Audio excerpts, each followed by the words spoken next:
नमस्कार साथियों, स्वागत है आपका वर्ल्ड क्लास के यूट्यूब चैनल पर। और फ्रेंड्स, आज हम आपको बता दें कि हम अपने यूट्यूब चैनल पर टॉपर्स के जो इंटरव्यू हैं उनकी सीरीज स्टार्ट कर रहे हैं। और इसी क्रम में आज हमारे साथ एक टॉपर से आपकी मुलाकात हम कराने वाले हैं, जिन्होंने अपने आप में बहुत ही बड़ा स्कोर जो है वो किया है। तो आज जो हमारे साथ हैं वो गौरव यादव जी हैं, जिन्होंने सुपर टेट में 124 का स्कोर किया है 150 में से, जो कि उनको अपने आप में एक टॉपर्स की लिस्ट में शामिल करता है।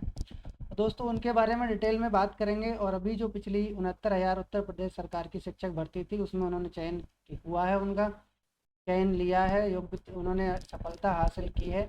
तो उनके बारे में जानेंगे, कैसे उन्होंने इतना बड़ा स्कोर खड़ा किया, क्या उनकी स्ट्रेटेजी थी, किस तरीके से उन्होंने इतने सारे टॉपिक सुपर टेट में आते हैं उनको कवर किया और एकदम बेहतर तरीके से अपना स्कोर इतना हाई रखा। और साथ ही साथ उन्होंने जॉब भी चेंज की। इससे पहले अभी वो सहायक अध्यापक के पद पर कार्यरत हैं। तो किस जगह पे उनकी पोस्टिंग है, इसके बारे में भी जानेंगे। और साथ ही साथ इससे पहले वो सिंचाई विभाग में, उत्तर प्रदेश सिंचाई विभाग में भी अपनी सेवा दे चुके हैं। तो उस जॉब प्रोफाइल के बारे में भी जानेंगे कि कैसे इन्होंने जॉब चेंज करी और क्यों की। ठीक है, तो इनके बारे में जानते हैं और इनका बैकग्राउंड, स्ट्रेटजी, सब कुछ पूछेंगे। ज़रूर आपको इससे हेल्प होने वाली है कि किस तरीके से जो अच्छा स्कोर करने वाले स्टूडेंट्स होते हैं वो क्या स्ट्रेटजी फॉलो करते हैं। ज़रूर बेनिफिट आपको होने वाला है दोस्तों। इस चैनल के माध्यम से हम आपको रूबरू कराते हैं मिस्टर गौरव यादव जी। बहुत बहुत स्वागत है आपका हमारे वर्ल्ड क्लास यूट्यूब चैनल में। और पहले तो सबसे पहले वर्ल्ड क्लास परिवार की तरफ से आपके लिए बहुत बहुत बधाई, शुभकामनाएं। जी, बहुत बहुत धन्यवाद। तो सर, आप ये बताइए कि अपने बारे में थोड़ा सा बताएं कि अपना नाम, अपने जुबानी बताएं। हमारे जो साथी जुड़े हुए हैं, जो फ्रेंड जुड़े हुए हैं, अपना नाम बताएं। थोड़ा सा अपने बैकग्राउंड, जो एजुकेशनल बैकग्राउंड है, उसके बारे में थोड़ा सा बताएं हमें। और साथ ही साथ किस तरीके से आपने एग्ज़ाम क्वालिफाई किया, इसके बारे में बताएं। तैयारी कैसे की वो बाद में पूछेंगे, पहले थोड़ा सा अपने बारे में डिटेल में बता दीजिए। जी जी, मेरा नाम गौरव यादव है। वर्तमान में सहायक अध्यापक पद पर बदायूं में ही कार्यरत हूँ। जी बदायूं में मेरा होम डिस्ट्रिक्ट है। बदायूं के अपने ही ब्लॉक मियाऊ में प्राथमिक विद्यालय कलत्र नंगला पर कार्यरत हूँ। जी इससे जी पहले मैं सिंचाई विभाग में सेवा दे चुका हूँ। जी बात करें एजुकेशन की, तो मैंने 12th के बाद ITI, ग्रेजुएशन, उसके बाद BTC और उसके बाद टेट, सी टेट और बाकी सुपर टेट क्वालिफाई किया है। जी जी। तो आपने मतलब सुपर टेट क्वालिफाई किया और आप जॉब भी अभी कर रहे हैं, सहायक अध्यापक के पद पर कार्यरत हैं। तो आपने 124 का स्कोर सुपर टेट में किया 150 में से, तो काफ़ी बड़ा स्कोर देखिए माना जाता है। और हर कोई स्टूडेंट इतना स्कोर नहीं कर पाता, एक बड़ा स्कोर है। तो ये किस तरीके से अचीव किया आपने, क्या स्ट्रेटजी थी इतनी, और कितना टाइम आपको लगा इसमें, ये भी बताइए ज़रा। जी, टाइम की बात करें तो हमारे पास तो BTC और टेट और सुपर टेट के बीच में ज़्यादा समय नहीं था। BTC हमारी जो नवंबर में कंप्लीट होती है, जी दिसंबर में हमारा टेट होता है, फिर जी जनवरी में सुपर टेट होता है। लगातार एक एक महीने का अंतराल नहीं था, लेकिन एक अच्छी स्ट्रेटजी और लगातार पढ़ाई करने से, बढ़िया टाइम टेबल से पढ़ाई करने से जी जी सफलता हासिल हुई है हमें। जी जी सबसे पहले तो मैं कहना चाहूंगा, जो सुपर टैग के जो छात्र हैं उनसे जी कहना चाहूंगा, जो भी छात्र सुपर टैग में एग्जाम में बैठने जा रहे हैं सारे टैग क्वालिफाई करके आए। जी जी मैं हमेशा यही कहता हूँ, जो भी सुपर टैग देने जा रहे हैं वो उससे पहले जो टैग क्वालिफाई करके आए, टैग व्यवस्था उसको अच्छी तरह से पढ़ लें। जी क्योंकि सुपर टैग में क्या होता है, लगभग टैग का लगभग पूरा का पूरा जो होता है, और सुपर टेट का लगभग 60% सेम टेट वाला ही सिलेबस होता है। जी तो जी अच्छे से उन बुकों की तैयारी करके और बाकी जो सब्जेक्ट बचते हैं उनको टॉपिक वाइज क्लियर करने की कोशिश करें। जी। तो मतलब ये है कि जो आप टेट दे के गए हैं वो ज़्यादातर सिलेबस सुपर टेट में वो तो रहता ही रहता है। रहता है। हाँ। तो इसी के साथ जैसे कि काफ़ी सब्जेक्ट सुपर टेट में जो टॉपिक हैं वो कई सारे टॉपिक हैं, लगभग 12 से 13 14 टॉपिक हमारे सुपर टेट में कवर होते हैं। 10 नंबर के, 5 नंबर के, 30 नंबर के भी।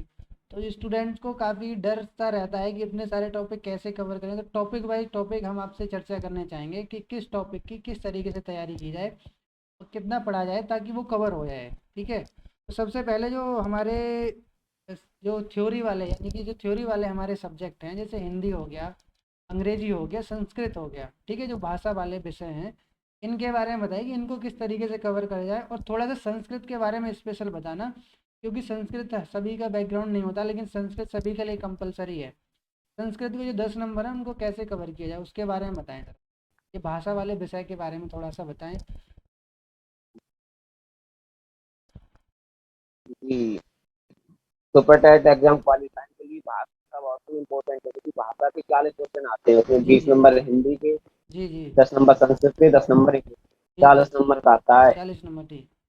हम सुपर टेट क्वालिफाई करके आए तो वहाँ पे हमारा हिंदी कंपलसरी रहा होगा, हालांकि हो सकता है संस्कृत नहीं रहा है, किसी ने इंग्लिश लिया है। जिसने इंग्लिश लिया उसको इंग्लिश में हेल्प मिलेगी, जिसने संस्कृत लिया था टेट में तो संस्कृत में हेल्प जी जी मिलेगी। बिल्कुल लेकिन बिल्कुल। मैं ये कहना चाहूंगा, जो कुछ छात्र होते हैं वो संस्कृत को लेकर जी जी घबरा जाते हैं कि जी संस्कृत आदमी कभी पढ़ी नहीं, कैसे होगी। जी जी तो जी मैं उनसे यही कहना चाहूंगा, जो हिंदी पढ़ रहे हैं जी तो हिंदी के जो क्वेश्चन होते हैं 5 से 6 क्वेश्चन, अगर आपने संस्कृत बिल्कुल ना पढ़ी है और आप संस्कृत के अगर आपने हिंदी पढ़ी है अच्छे से, जी जी तो 5 से 6 क्वेश्चन जो संस्कृत के व्याकरण के आते हैं वो हिंदी से ही रिलेटेड होते हैं, वो आप उनको अगर ना भी पढ़े तो जी। भी कर सकते हैं। मतलब मतलब जो है थोड़ा कि बहुत कुछ भी आपने सब्जेक्ट, मतलब हिंदी का जो क्वेश्चंस हैं, हिंदी के ही कुछ क्वेश्चन से, मतलब हिंदी के सिलेबस से संस्कृत के 5 से 6 क्वेश्चन कवर हो जाते हैं। एक, व्याकरण हिंदी और संस्कृत की लगभग सेम होती है। जी जी जी, तो इसमें यह है कि ज़्यादा घबराने वाली बात नहीं संस्कृत से। आप अगर हिंदी व्याकरण कवर कर रखी है तो आप संस्कृत के जो क्वेश्चन हैं 5 या 6 वो कवर कर सकते हैं। 4-5 क्वेश्चन के लिए ज़्यादा घबराने की बात जी, नहीं है। कवर कर सकते ठीक है ठीक है। तो और साथ ही साथ आगे हम बात हैं। करना जी, चाहते हैं कि जो बाकी संस्कृत, जी जी बताइए बताइए जी।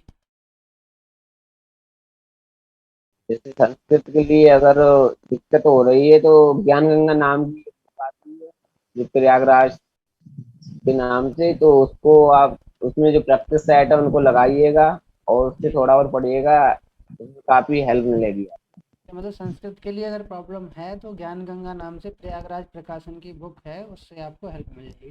ठीक है, बहुत बढ़िया। तो इसी क्रम में अगर हम आगे किसी सब्जेक्ट की बात करें, जैसे करंट अफेयर का बहुत बड़ा इंपॉर्टेंट है, बहुत बड़ा रोल है। 30 मार्क्स की करंट अफेयर आती है, 30 नंबर की करंट अफेयर पूछी जाती है। तो करंट अफेयर्स मतलब कितने टाइम तक की सफिशियंट रहेगी, कितने टाइम की करंट अफेयर्स पढ़ने की जो सफिशियंट हो जाए हमारे लिए। और अगर आपके हिसाब से कोई ऐसा माध्यम हो जिससे करंट अफेयर तैयार की जा सके, तो बुक्स वगैरह तो वो भी आप बता सकते हैं।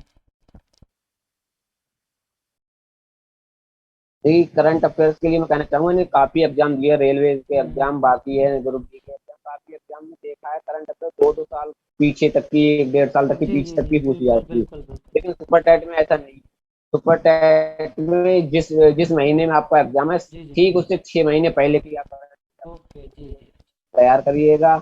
उन्हीं 6 महीनों से 90, क्योंकि 2 बार सुपर टेट का एग्जाम हो चुका है, दोनों बार मैंने रियलाइज किया कि हम्म। जो पिछले 6 मंथ की करंट अफेयर जी है जी उसी में से क्वेश्चन आते हैं। करंट अफेयर्स पढ़ने का बेस्ट तरीका है, आप मंथली वाइज, सबसे पहले मान लो आपका एग्जाम जुलाई में है तो आप जनवरी से पढ़ना शुरू करिएगा करंट अफेयर, जनवरी से आप करंट अफेयर पढ़ें। उस पढ़ने का माध्यम कोई सी भी बुक हो, समाचार पत्र हो या न्यूज हो, या आपको कहीं से करंट अफेयर के क्वेश्चन मिल रहे हैं उनको नोट करिए कॉपी पे, एक कॉपी करंट अफेयर की अलग बनाइएगा, जी उसको जी मंथली वाइज, हो सके तो मंथ में भी डे वाइज, जी मंथ जी में भी फर्स्ट 1 तारीख को क्या हुआ था, 2 को क्या हुआ था, डे वाइज बनाएंगे तो और अच्छा होगा। जी उसी को लगातार लिखते रहें और उसको रिवाइज करते रहें, आपकी करंट अफेयर की बेस्ट तैयारी हो जाएगी। जी। तो देखिए साथियों, गौरव जी ने बताया कि जो करंट अफेयर है, जो 30 नंबर का सुपर टेट में अपने आप में बहुत बड़ा रोल है। इन्होंने बताया कि पिछले 2 जो एग्ज़ाम हुए हैं सुपर टेट के, इन्होंने एनालिसिस किया है इसका कि 6 महीने की करंट अफेयर पूछी जाती है। तो आप ज़्यादा वरी ना हो, 6 महीने की करंट अफेयर आप डे वाइज या फिर वीकली या फिर मंथली आप तैयार कर सकते हैं, और विद नोट्स के, ताकि रिवीजन भी आसानी से आप कर सकें। 6 महीने की करंट अफेयर 6 से 8 महीने की सफिशियंट है।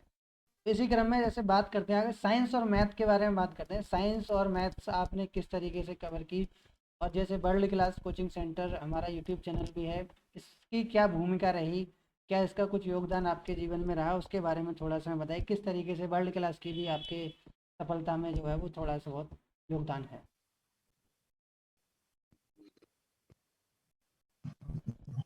मैथ की बात की जाए तो सुपर टैट में मैथ का सिलेबस काफी कम है। कुछ वो बच्चे होते हैं वो क्या करते हैं कि मैथ भी है, ये कुछ बच्चों की कमजोरी होती है मैथ। जी तो जी मैं उनसे ये कहना चाहूंगा, आप सिलेबस उठाइएगा, ज्यादा मैथ जी पढ़ना पड़िएगा। जो सुपर टैट का एग्जाम है और आसपास आप तो अभी कोई भी एग्जाम देने नहीं जा रहे हैं, केवल सुपर टैट की तैयारी कर रहे हैं, तो आप सुपर टैट का एग्जाम का जो सिलेबस है उसको रखिए सामने। जी जी उसमें जितने टॉपिक हैं वही क्लियर कर लीजिएगा।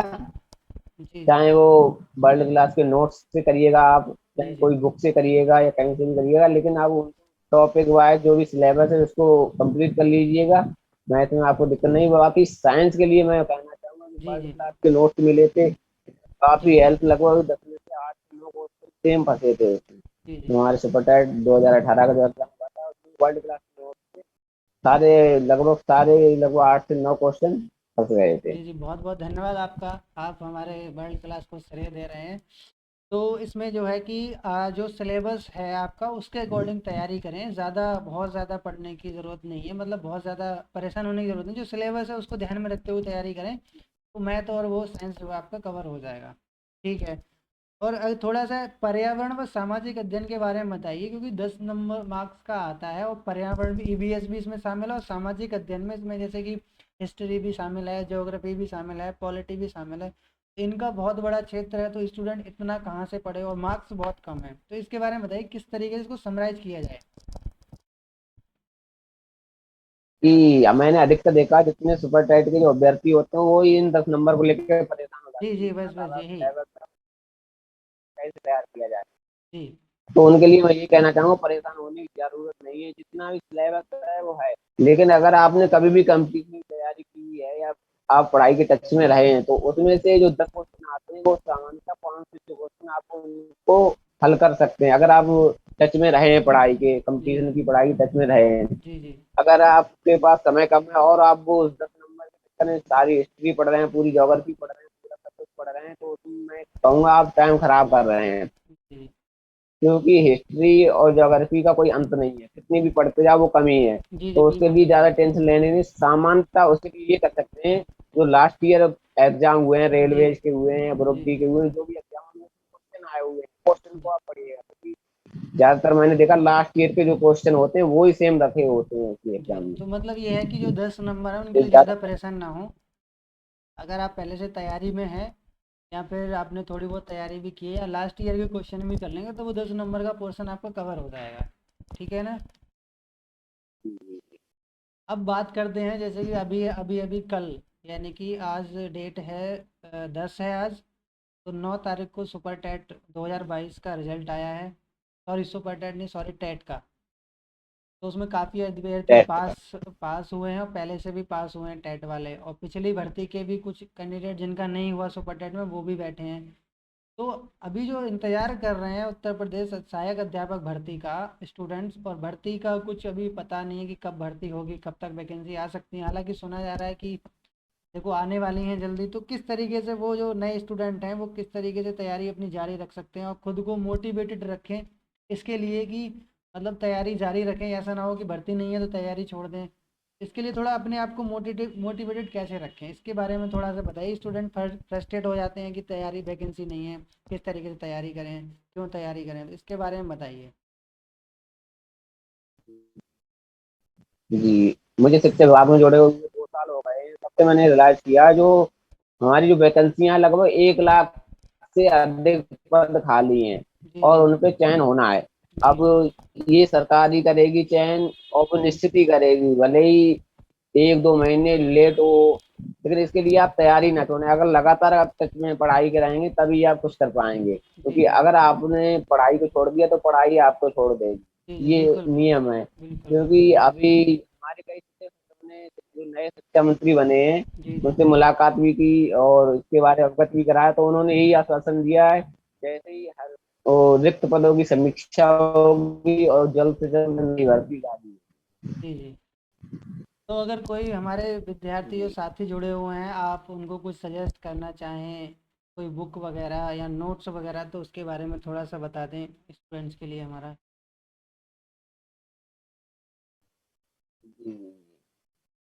बुक के लिए मैं सबसे पहले हिंदी की बात करूंगा। हिंदी के लिए हमारी जो सभी जानते होंगे फेमस बुक है अरिहंत। अरिहंत की बुक, जी जी, सॉरी अरिहंत। अरिहंत नहीं, लूसेंट। लूसेंट, लूसेंट अच्छा। की बुक है, जी जी। लूसेंट, हिंदी के जी। लिए काफी अच्छी है। ओके। संस्कृत के लिए मैं ज्ञान गंगा ज्ञान गंगा, ठीक है, बता चुके जी। बता चुका हूँ। मैथ मैथ के लिए तो आप वो कहीं से भी पढ़ के नोट्स ले ले सकते हो। तो मैथ के लिए आप नोट्स ही देखिएगा, जो जो आप वर्ल्ड क्लास कोचिंग के नोट्स हैं, और साइंस के लिए भी नोट्स ही देखिएगा, क्योंकि जी अगर मैथ की आप बुक लेने जाएंगे तो उसमें पूरा सिलेबस होगा। जी। जी बिल्कुल जब बिल्कुल। अगर आप आपके पास बुक है तो सिलेबस को टिक कर लीजिएगा, हमारा सुपर टाइट में क्या क्या क्या सिलेबस है, जी पूरी जी मैथ ना लगाइएगा। बिल्कुल बिल्कुल। उसके बाद सुपर टाइट में एक पोर्शन आता बाल विकास का, जी उसके जी। सुपर टाइट में 3 भाग कर दिए गए। हाँ जी जी जबकि जी। मैंने रियलाइज किया वो 3 भाग तो केवल एक ही भाग है, जो सुपर टैट में, जो हमने टैट में हमारे पास जो सब्जेक्ट था बाल विकास, जी जी जी। उसी को 3 भागों में अलग अलग बांट दिया है, लेकिन अच्छा वास्तव में जी। वो एक ही है। उसके लिए आप आपने टैट में पढ़ा, उसके लिए एक चीज और करना चाहूंगा। अगर आपने बीएड या बीटीसी किया है तो हम्म। उसमें आपके पास किताब मिली होगी, बीटीसी हम्म। में किताबें होगी बाल विकास, बीएड किया तो बीएड में भी बाल विकास की किताबें जी जी होंगी। आप उनका अध्ययन दोबारा कीजिएगा। इसके अलावा अगर सुपर टाइट का एग्जाम देने जा रहा है, यूथ जी। कंपटीशन की बुक आती है, यूथ उसकी आप मदद कंपटीशन, ले जी सकते हो। यूथ जी यूथ जी। कंपटीशन की बाल विकास के लिए अच्छी बुक आती है। जी। तो साथ ही साथ अगर हम बात करना चाहें कि इससे पहले आप उत्तर प्रदेश सिंचाई विभाग में भी अपनी सेवा दे चुके हैं। क्या आप सुन पा रहे हैं, आवाज़ आ रही है? जी जी जी आ रही है। सिंचाई विभाग में भी आपने ज्वाइनिंग ली थी। उसके बाद कितने कितने दिन तक आपने सिंचाई विभाग में जॉब करी, कितने दिन सेवा दी, और उसके कितने दिन बाद आपकी ये वाली जो सहायक अध्यापक पद पर जो है वो नियुक्ति हो गई? इसके बारे में थोड़ा सा बताएं। और जॉब मतलब चेंज करने का क्या परिपथ था, उसके बारे में थोड़ा बताएं, क्यों जॉब चेंज करी? आज के टाइम में एक एक नहीं मिल रही है किसी को, आप दो दो लेके चेंज कर चुके हैं। इसके बारे में बताइए थोड़ा सा। सिंचाई विभाग में हमारा सिलेक्शन सिंचाई विभाग में सिलेक्शन हुआ था हमारा 2019 में, जून 2019 में। जून 2019, जी। उसका ज्वाइनिंग होते होते उसका 1 साल, जी जी ज्वाइनिंग होते लगभग 1 डेढ़ साल हो गई। जी। जी। फिर उसके बाद लगभग 2 से 3 महीने तक मैं सेवा दे पाया। जी, आपने उसके तीन उसी चार के महीने दौरान लगभग उसमें सेवा दी, जी। लगभग 3 4 महीने उसमें सेवा दिया। उसके दौरान इसका रिजल्ट आता है, अच्छा और अच्छा। फिर मैंने ये ज्वाइन की। अच्छा। इसे ज्वाइन करने का पर्पज ये कि एक तो सभी अभ्यर्थी या कोई भी कंपटीशन वाला तो चाहता है एक अच्छी नौकरी हो और अच्छी सैलरी हो। तो जी पहला तो एक तो मोटिव बनता है सैलरी का। उसका ग्रेड पे 1900 था और उसका 4200, तो एक जी तो जी। ये तो सभी का होता है, ये जी जी, सबसे कि बिल्कुल अच्छा बेसिक ग्रेड सी पे हो, बात अच्छी है, और नौकरी बहुत बड़ा डिफरेंस है सैलरी में। हो, ये बात है। जी जी। और उसके बाद एक सम्मान की भी आता है, जैसे शिक्षक, जो शिक्षक में सम्मान है वो जी जी शायद बिल्कुल अन्य बिल्कुल। नौकरी में हमने नहीं देखा है। बिल्कुल बिल्कुल। क्योंकि हमने देखा पिछली जॉब में जाते थे, अधिकारी कोई सुनने को तैयार नहीं होता था, जी क्या जी। कर रहे हो क्या है, कोई किसी को नहीं होता। यहाँ पे थोड़ी सम्मान की दृष्टि से देखा जाता है। जी काफी जी बिल्कुल। अच्छी नौकरी है, अच्छे बिल्कुल। ग्रेड पे थे, अच्छी नौकरी। एक छोटा सा पर्सनल सवाल, और क्या अभी तक शादी आपकी हो चुकी है या शादी अभी की नहीं है, करने वाले हैं इसके बारे में? शादी हो गई है अभी, पिछले महीने 17 फरवरी को शादी हुई थी। अच्छा, 17 फरवरी 2022 में ही शादी हुई। चलो, बहुत बहुत शुभकामनाएं आपके दाम्पत्य जीवन के लिए हमारी तरफ से। और थोड़ा सा एक हमारे स्टूडेंट्स के लिए मोटिवेटेड होने के लिए थोड़ा सा बताइए कि किस तरीके से मोटिवेटेड रहें, और आपको कितना समय लग गया ये दो जॉब लेने में, कितने टाइम की तैयारी आपकी ये थी? अगर तैयारी का देखा जाए तो इंटरमीडिएट मेरा 2011 में हुआ था। जी जी। 2012-13 हम इधर उधर भटकते रहे ग्रेजुएशन में, आईटीआई में। उसके बाद 2013 से लगभग 14 से जी जी। मुझे लगा कि अब मुझे कंपटीशन की ओर बढ़ना चाहिए, जी जी। क्योंकि तो वहां से हमने तैयारी शुरू कर दी थी 2013-14 से। धीरे धीरे एग्जाम दिए, काफी एग्जाम में फेल हुआ, 1 नंबर पे रह गया, 2 नंबर पे रह गया। जी जी। बुरा लगता था 1 नंबर 2 नंबर पे रह गया। हाँ बिल्कुल बिल्कुल लेकिन सही है, हिम्मत होता नहीं ही है हारी। हर किसी की लाइफ में कंपटीशन वगैरह। फिर उसके बाद क्या हुआ, एक एग्जाम हमारा क्वालिफाई हो गया। जी जी। उस एक एग्जाम क्वालिफाई हुआ तो उससे हमें इतना मोटिवेट हो गए कि हाँ अब हम कर सकते हैं। ये कॉन्फिडेंस भर तो गया कि वो हाँ हम भी निकाल सकते हैं, ठीक ठीक बिल्कुल जी। कॉन्फिडेंस बढ़ेगा उसमें। जो हमारा एसएससी एमटीएस का एग्जाम था वो क्वालिफाई हुआ। जी जी उसका मेंस एग्जाम, उसमें भी अच्छे नंबर आए। जी। लेकिन सरकारी कुछ गलत नीतियों के कारण वो भर्ती रद्द हो गई, उसका सिलेक्शन नहीं हो पाया। लेकिन उससे हमें बहुत मोटिवेशन मिला। जी उसके जी बाद हमने जितने भी एग्जाम दिए, वो किसी भी एग्जाम में मैं फेल नहीं हुआ है। जी। सभी में अधिक अच्छे से अच्छे नंबर आए और वहां से हमारी लगातार ग्रोथ। उसी दौरान हमारा ट्यूबवेल ऑपरेटर का पेपर आता, वो भी मैं क्वालिफाई किया, अच्छे नंबर से दिया। स्टेट लेवल पे हमारी 221 रैंक थी, अच्छी रैंक थी। रैंक अच्छी थी आपकी, बढ़िया उसके नंबर। बाद जी ये रेलवे का दिया, उसमें selection हुआ। उसमें दूर की वजह से गया नहीं, तो क्या जी। मिल चुकी थी। उसके बाद फाइनली अब जो जॉब हमारी वो टीचिंग की है। तो देखिए साथियों, उसके उन्होंने इसके लिए जी जी जी बताइए। लगातार स्टडी, लगातार। लगातार स्टडी, स्टडी। और इसमें एक और है, आप जो भी एग्जाम देने जा रहे हैं सबसे पहले उसका सिलेबस का प्रिंट आउट जरूर निकलवाइएगा और वहां पे जरूर लगाइएगा जहाँ पे आप स्टडी करते हैं। यहाँ कोई भी रूम होगा आपका, क्या भी होगा, उसके सिलेबस को जरूर लगाइएगा। जी और जी क्या करिएगा, जो भी सिलेबस आपका आया है और आपका जो भी टॉपिक क्लियर हो गया, जैसे आपने मैथ मैथ का लगाया, आपने भी संख्या पद्धति अगर क्लियर हो गई तो उसको टिक कर दीजिएगा। जी जी औसत है आपका, अगर क्लियर हो गया उसको टिक करिए। जो टॉपिक आपको होते जाए उन्हें टिक करते जाइए, जो रह जाए उनको करते ही। टॉपिक वाइज आपका सिलेबस अगर कंप्लीट होगा, भले ही आपको पूरे सिलेबस का ज्ञान नहीं है, अगर सिलेबस आपका है तो आपके अंदर से एक कॉन्फिडेंस मोटिवेशन होगा रहेगा। कि हाँ, कॉन्फिडेंस रहेगा कि मैंने सिलेबस खत्म कर दिया और खत्म कर उससे लिया, मेरी तैयारी आपको ठीक अच्छे ठाक है। अंक लाने में काफी मदद मिलेगी। जी। देखिए साथी, इन्होंने बताया कि किस तरीके से इन्होंने भी अपनी लाइफ में स्ट्रगल किया है। शुरुआती दिनों में काफ़ी असफलताएं इन्हें देखने को मिली, लेकिन बाद में जब चयन हुआ तो लगातार होता चला गया। एमटीएस, रेलवे के बाद सिंचाई विभाग में भी 200 प्लस ये रैंक लेके आए, पूरे उत्तर प्रदेश में 200 बच्चों में आए। उसके बाद फिर उन्होंने एक जॉब छोड़ी, उसके बाद से ये सहायक अध्यापक के पद पर बदायूं में कार्यरत हैं। तो देखिए किस तरीके से लगातार संघर्ष करते गए और अपने को हारा नहीं, इन्होंने हार नहीं मानी। और उन्होंने बताया भी किस तरीके से स्ट्रेटजी फॉलो करनी चाहिए। तो हिम्मत नहीं हारनी चाहिए, वैकेंसी अभी नहीं है तो अपनी तैयारी को और धार दीजिए, तैयारी करते रहिए, लगातार वैकेंसी आएंगी, आपका ज़रूर होगा। और इन्होंने साथ ही साथ बताया कि किस तरीके से पर्टिकुलर सिलेबस है आपके एग्ज़ाम का, तो सिलेबस को ज़रूर फोकस करें। जहाँ भी आप पढ़ रहे हैं सिलेबस लगा लें, ताकि जो भी टॉपिक आपके क्लियर होते हैं उनको टिक करते हैं तो आपके अंदर कॉन्फिडेंस जो है वो बढ़ जाएगा। तो गौरव यादव जी, बहुत बहुत धन्यवाद आपका हमारे साथ जुड़ने के लिए, हमारे चैनल से जुड़ने के लिए, और बहुत बहुत शुभकामनाएं आपके लिए। नमस्कार। जी बहुत